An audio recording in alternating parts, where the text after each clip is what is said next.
Hey, welcome to Cody Car Guy. So if you've got a Honda Del Sol and you're trying to find your OBD2 port, well, let me show you something. So if you're on the driver's side and you're looking for your OBD2 port, you're in the wrong spot. It's on the passenger side. Let me show you where.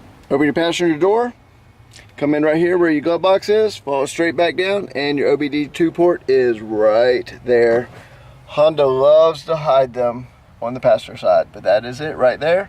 Your CRVs are pretty much the same way. So anyways, I hope that helps you guys find your OBD2 ports. I'll catch you on the next one. Love 59 videos. Out.